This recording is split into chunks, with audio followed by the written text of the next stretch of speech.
Warahmatullahi wabarakatuh. Nama saya Maulia, NIM 297 akan menjelaskan dalam mata kuliah Pemeriksaan Akuntansi bab 3, yakni penilaian resiko. Yang pertama adalah tahapan audit. Tahapan audit ini melibatkan dari auditor serta klien sehingga memperoleh hasil faktor-faktor yang dapat mempengaruhi resiko secara material untuk pemeriksaan laporan keuangan. Tahapan yang pertama adalah tahapan penilaian resiko.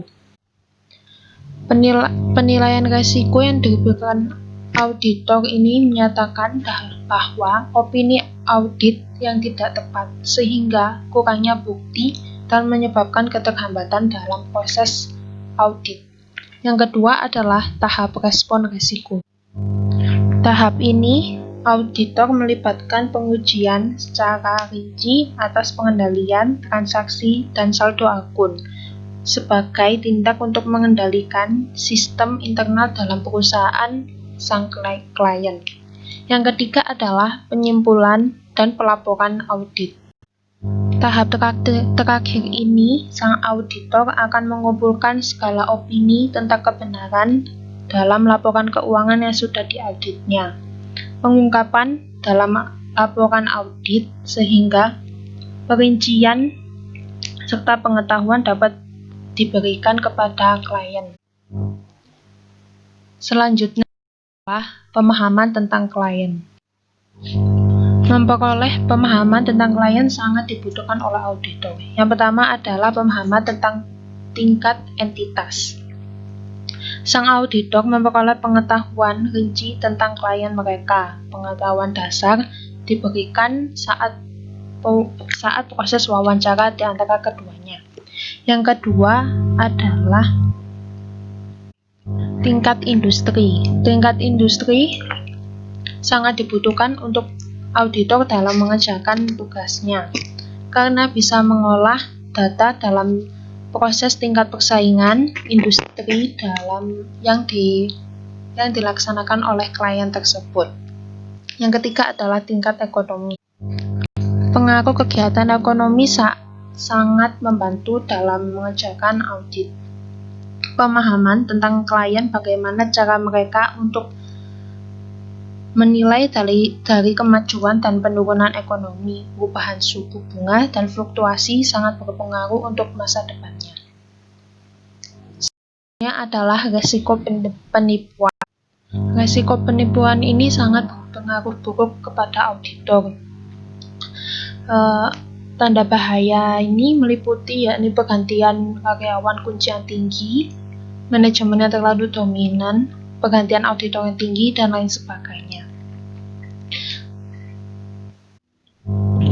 Yang pertama adalah insentif dan tekanan untuk melakukan kecurangan. Sang auditor mempertimbangkan tekanan klien menghadapi penipuan.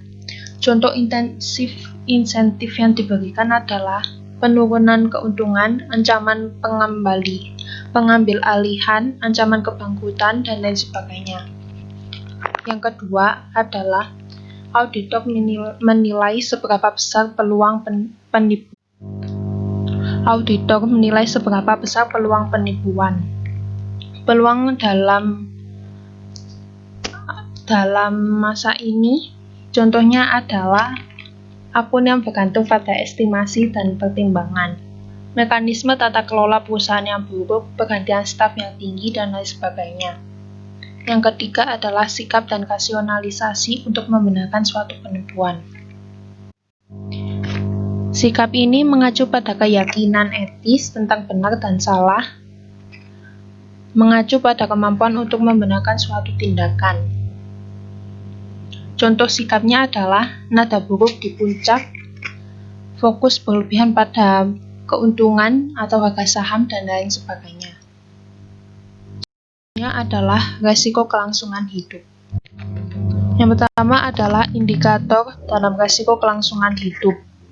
Auditor akan mempertimbangkan untuk menilai asumsi benar atau mungkin beresiko. Indikatornya adalah rasio hutang terhadap ekuitas yang signifikan, staf sering mogok, pergantian staf yang tinggi, dan lain sebagainya.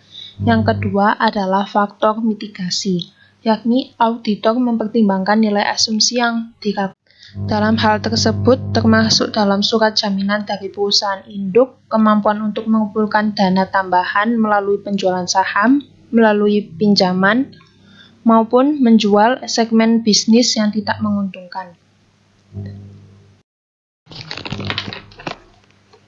Selanjutnya adalah prosedur penutupan. Seorang auditor dapat memeriksa laporan keuangan klien untuk menilai seberapa keakuratan prosedur penutupan klien mereka saat menyiapkan laporan tersebut. Kata, mohon maaf bila ada kesalahan dalam penyampaian maupun ketidakjelasan. Wassalamualaikum warahmatullahi wabarakatuh.